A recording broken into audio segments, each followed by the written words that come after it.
Children, welcome you in the bio class.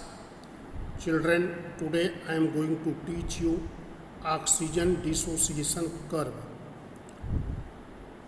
Here you have to study what are the factors which help in combination of oxygen with hemoglobin. You know oxygen combined with hemoglobin in the lungs and form oxyhemoglobin.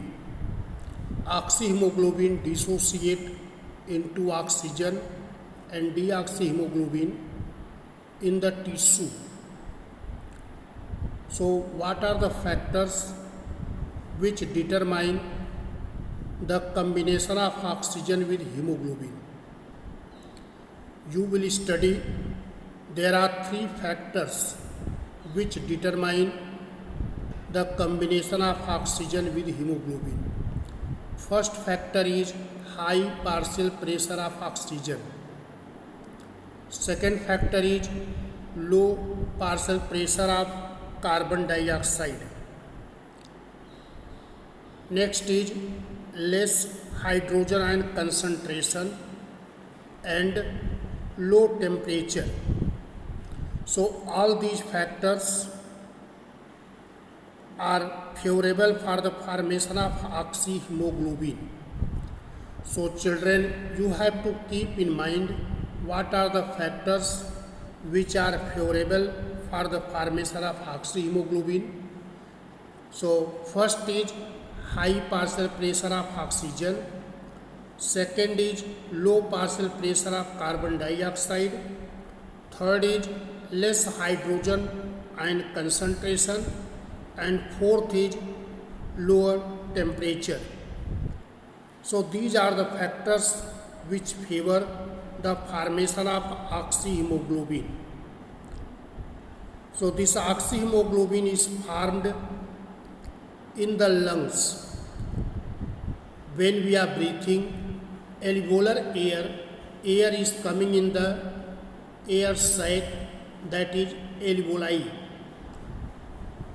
Then inspired air is present in the alveolus, that is called alveolar air. On the surface of the alveoli, there is network of blood capillaries. Due to high partial pressure of oxygen in the alveolar air, oxygen diffuse into the blood of blood capillaries, and there oxygen combined with hemoglobin, and it is transported by the blood to the tissue of the body.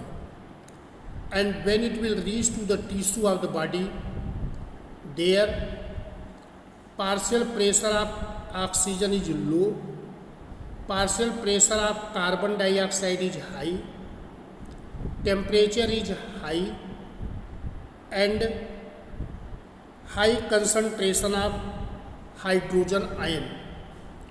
So these factors will favor the dissociation of oxyhemoglobin.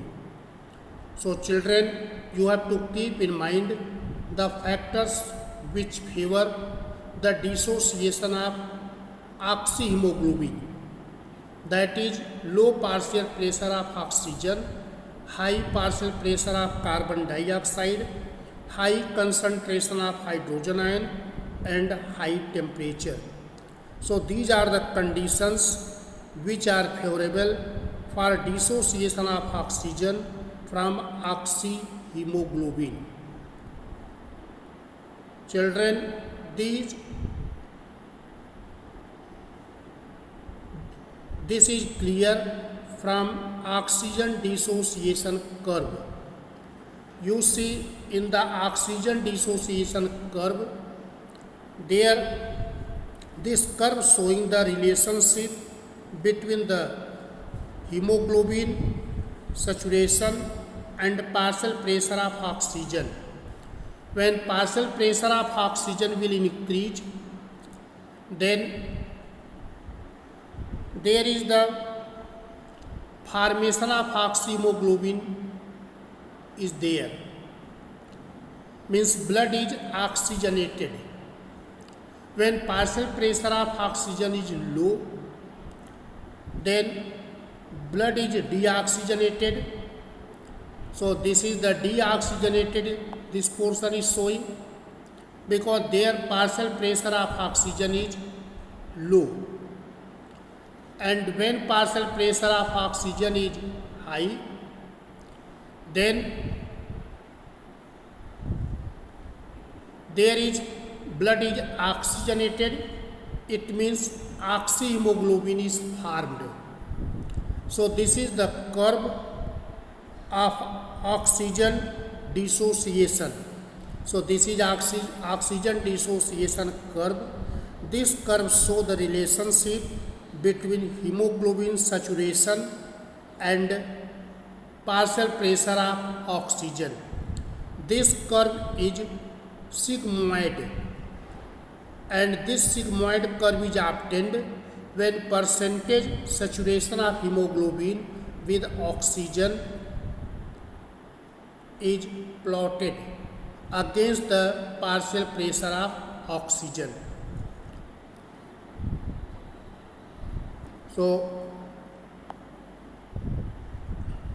children, you have to watch this video and try to understand the factors which favor the formation of oxyhemoglobin and which favor the dissociation of oxyhemoglobin.